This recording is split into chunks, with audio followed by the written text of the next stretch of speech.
Voilà, j'attends que les premières personnes arrivent.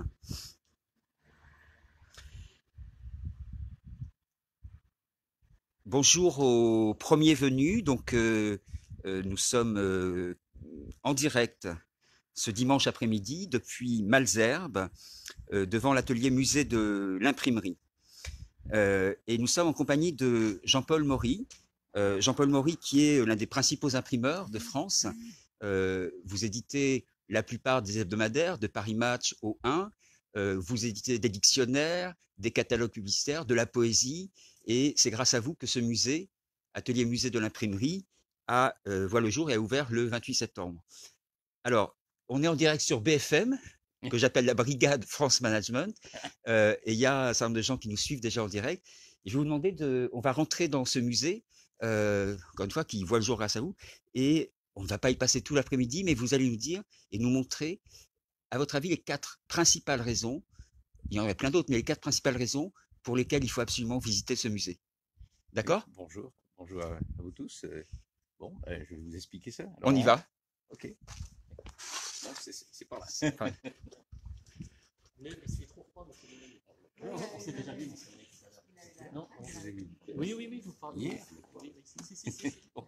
alors, donc ça, c'est l'entrée. Oui. C'est l'entrée du musée. Il y a d'ailleurs à l'entrée une très belle bibliothèque originale, Oui. signée Jean-Luc Parent. Jean-Luc Parent, voilà, qui représente l'édition, la culture. Bon, c'était nécessaire de mettre cette bibliothèque à l'entrée du musée de l'imprimerie. C'est le musée de la communication, hein, c'est le musée qui a été imaginé autour de l'histoire de Gutenberg. Voilà, donc pourquoi on a fait ce musée, c'est ça votre question, je crois.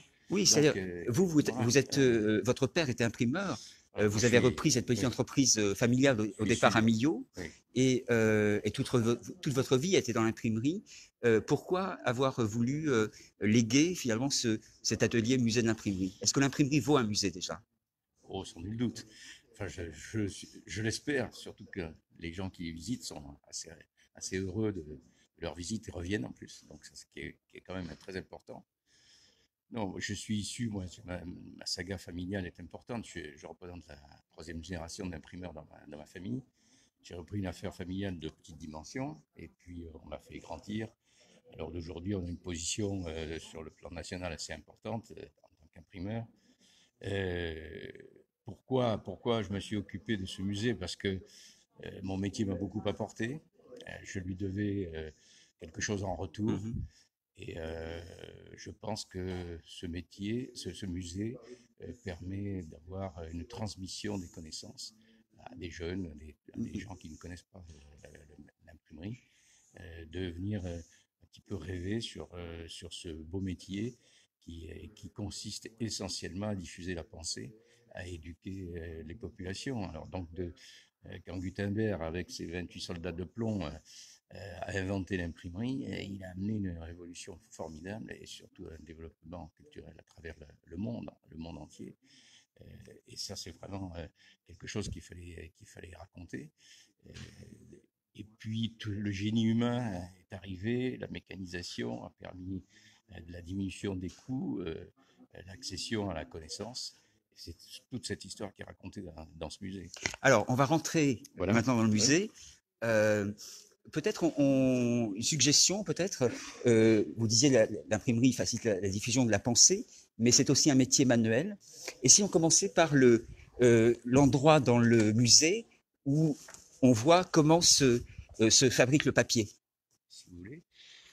Bon, c'est un métier qui n'est pas que manuel, c'est un métier très industriel aussi, Ouais. hein, attention. Artistique, industriel. Il y a beaucoup. Pour fabriquer du papier imprimé, on fait appel à 75 spécialités différentes, quoi. C'est une conjugaison de plusieurs talents qui font que on arrive à imprimer. Alors, pour imprimer, il faut des matrices imprimantes, il faut du papier, il faut de l'encre. Alors, si vous me parlez du papier, Là, on y est, là. regarder le papier si vous voulez, mais sans matrice imprimante, sans encre et surtout sans les textes ou sans les photos, on peut rien faire. Donc, c'est toute une conjugaison de plusieurs talents qui font qu'on arrive à imprimer. Bonjour. Bon, oui. Donc là, voilà, il y a Voilà. tout un espace qui est dédié à comprendre un petit peu comment, Ah oui. de A à Z, est fabriqué le Papier. papier qui va servir. Vous avez dans cet atelier, si vous voulez, dans notre musée, nous avons plusieurs divisions, hein. Nous avons d'abord 4 allées principales qui racontent l'histoire du livre, qui racontent l'histoire de la presse, qui racontent aussi tout ce qui se passe à l'heure d'aujourd'hui comme produit imprimé. Et autour de ces 4 allées principales se sont remis en place des machines et nous avons des ateliers. Nous avons plusieurs ateliers, dont l'atelier papier dans lequel nous nous trouvons à l'heure d'aujourd'hui. Nous avons un atelier d'écriture, nous avons un atelier de composition, un atelier d'impression, un atelier de façonnage, plus des petits théâtres. Des petits théâtres qui racontent des histoires bien particulières sur Balzac, sur l'imprimerie pendant la guerre, l'invention de la lithographie, l'arrivée de la photographie qui a complètement bouleversé le monde de l'imprimerie. Vous avez des ateliers de photocomposition, puis tous les nouveaux procédés qui ont découlé des procédés anciens, comme l'héliogravure, la flexographie, la sérigraphie, l'impression numérique, etc. Enfin, c'est tout un ensemble extrêmement complet. Est-ce qu'on peut peut-être aller voir? Je sais qu'il y a un endroit dans le musée où il y a une très belle photo, où m'a-t-on dit, vous êtes sur la photo. Ah oui. Peut-être on peut aller devant cette Oui, photo. sur le papier, je peux vous raconter plein Ah oui, d'histoires. non, mais je dis, Bon, non, il faut que les gens viennent. c'est- Il faut oui, que les gens viennent voir c'est par ça, parce eux-mêmes. que- Alors, vous voyez, ça c'est le. Vous voulez que je vous raconte qu'est-ce que c'est que cette photo? Ah bah, c'est une photo de famille. Oui. Euh, Là, on passe on devant est- les. Ça, c'est la salle des machines. Là. Ça, c'est la salle des machines, les petites machines imprimées. On imprimait ce qu'on appelait les bilboquets, les petits travaux de ville. Mais nous avons des grosses machines qui impriment la presse. On a ramené une presse d'Écosse de 45 tonnes. On l'a réélectrifiée, etc. Elle tourne, elle montre comment on imprimait à cette époque-là. Il y a des machines dans le musée qui fonctionnent encore actuellement. Qui fonctionnent pour faire voir un peu tous les mouvements mécaniques, etc. C'est assez intéressant à visiter. Voilà. Donc, alors, vous voulez que je vous raconte ça? Oui. Alors, c'est ici, c'est par là. Voilà. Vous allez voir que le personnage a changé. Voilà. Alors là, on est devant une photo de l'usine de mon père. Alors, vous avez mon père qui est juste en dessous. Puis le gamin qui est au-dessus, bah, c'est moi quand j'avais 11 ans. Ici, là, c'est vous, là. Ici, c'est 1958. Et puis, vous avez tous les employés de la maison. On Donc, ça inaugurait. c'est vous en 1958. Oui, voilà, c'est ça. Et vous voilà aujourd'hui. Oui, ça a changé. Hein. Bon, Ouais. on a pris quelques rides depuis. Et on inaugurait cette presse qui était nouvelle. Et c'était une photo de l'inauguration. Je me rappelle, c'était moi-même qui avais baptisé cette machine. J'étais pas un peu fier d'ailleurs. Baptisé, c'est-à-dire Baptisé avec du champagne. avec du champagne. Ah oui, du champagne. On baptisait les machines. Ah oui, on baptisait les machines. C'était normal. Et vous avez ici des photos de nos employés. En 1958, il y avait Josette, Marc, Lisette, Marinette, etc. Enfin, Villiers. Voilà, Et vous je connais tous les prénoms. vous souvenez de tous les prénoms? Oui, absolument. Ça, c'était un lithograveur qui était un homme formidable. Ah, voilà, là, le monsieur là, c'est voilà, avec un ceinturon absolument fantastique. C'était des grands professionnels. Mais ils ont l'air tous heureux de travailler. Oui, mais je suis toujours heureux de continuer à travailler. Donc l'imprimerie rend heureux. Je pense, oui. Et de cette période, donc 1958, Oui. quel souvenir, vous aviez 11 ans, quel souvenir vous gardez du rapport au travail de l'imprimerie à cette époque et qu'est-ce qui aujourd'hui a fondamentalement changé? Qu'est-ce qui est... L'esprit est un peu identique. Hein. C'est toujours une passion. Hein. Un métier, les gens sont des grands professionnels. S'ils sont des grands professionnels, ce seront des passionnés. Alors, je pense que tous les métiers sont intéressants. Il y en a plus ou moins. Et il est bien certain que l'imprimerie touche à tellement de spécialités différentes. On a affaire à tellement de personnes différentes. J'ai la chance d'être près des auteurs, des éditeurs, des journalistes, des gens du monde de l'industrie. Bon, c'est extrêmement varié, ce qui fait que on ne peut être que passionné. Mais on ne parle pas, moi qui à la base, je suis quand même un commerçant assez important. Personne n'est parfait. On ne parle pas. Non, mais c'est très noble de vendre. Pour faire marcher l'entreprise, il faut savoir vendre. eh ben, on ne parle pas à un éditeur, ou, comme à un journaliste, comme un éditeur de presse, ou comme à des industriels du monde de la distribution ou de l'industrie. Donc, faut avoir de la culture. Je recommande aux jeunes de se cultiver au maximum parce que c'est indispensable. Vous savez, la culture, c'est tout ce qui reste quand on a tout oublié. Hein. Bon, donc, et c'est indispensable pour progresser dans la vie d'une entreprise.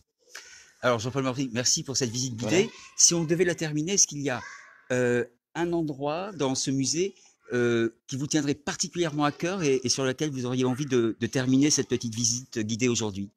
Oh, vous savez, pour moi, c'est très difficile de vous dire, je préfère cet endroit-là à un autre. Je crois qu'on a fait ça avec beaucoup de cœur et on a cherché à ce que chaque endroit du musée soit un espèce de bonheur particulier pour le visiteur. Je crois que ça a été fait avec beaucoup de talent grâce à notre muséographe et scénographe qui ont mis en valeur une idée que nous avions plus ou moins imaginée avec l'ensemble de l'association d'Artégraphes, qui sont les gens qui m'ont aidé au départ à réaliser ce musée. Donc, si vous voulez, c'est une conjugaison de plusieurs personnes. Hein. C'est pas l'affaire d'un homme, c'est plusieurs personnes qui ont réalisé. Ce qu'il faut dire d'ailleurs, c'est que le musée part au tout départ d'une collection existante modeste, mais qui existait, qui n'était montrée nulle part. C'était un fabricant de machines imprimées qui, chaque fois qu'il vendait une nouvelle machine, il a enlevé une machine ancienne, celle qui était intéressante, il les a gardées, et puis il les avait assemblées sur environ 1000 mètres carrés. C'était pas très bien organisé. Et évidemment, sur 1000 mètres carrés, il y avait déjà au moins une centaine de machines. Je dois dire que quand j'ai découvert ça, j'ai eu un choc. Comme cette collection le propriétaire était mort, elle devait partir à l'étranger, soit vers le Japon, soit aux États-Unis. On s'est motivé pour faire en sorte qu'il reste en France parce que c'est toute l'histoire de l'industrialisation de notre profession qui est là, qui est racontée. Et autour de ça, on a amené du culturel.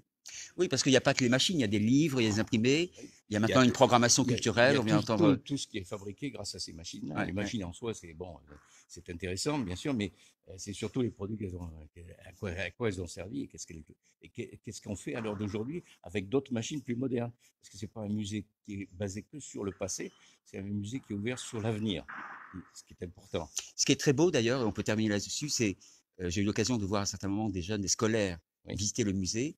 Alors qu'on dit tout le monde est aujourd'hui sur les tablettes, les smartphones, c'est le plaisir, la curiosité qu'ils prennent à toucher les lettres, à regarder, à fabriquer du papier, à écrire avec une plume d'oie ou une calame, de la belle écriture calligraphiée, de composer un texte avec du plomb, de l'imprimer, et puis de comprendre un petit peu qu'est-ce qu'on fabrique dans l'imprimerie, puisque à l'imprimerie, on fabrique des journaux, des magazines, des catalogues, des livres. On imprime sur du tissu, on imprime sur du verre, on imprime sur du bois. Les skateboards ou les planches à voile ou les skis sont imprimés. Donc, c'est imprimé sur du bois. Donc, on imprime les tubes dentifrice sont imprimés, les produits de pharmacie aussi, etc. Enfin, les boîtes de fromage, les étiquettes, tout est imprimé plus ou moins. Les billets de banque. Les timbres, voilà, c'est tout un ensemble. Les carrés Hermès sont imprimés, et même les circuits imprimés. Les circuits imprimés pour faire des cartes électroniques, c'est imprimé. Tout ça, on explique ça dans ce musée. Alors, donc il vous faut venir, absolument. Alors, venez nombreux, on vous attend, on sera heureux de vous faire comprendre ce que c'est que l'imprimerie. Alors, je confirme, ce musée qui est dédié à l'imprimerie et à l'impression, c'est un musée très impressionnant. Vivant. Et vivant, absolument. Voilà. Merci. Merci beaucoup.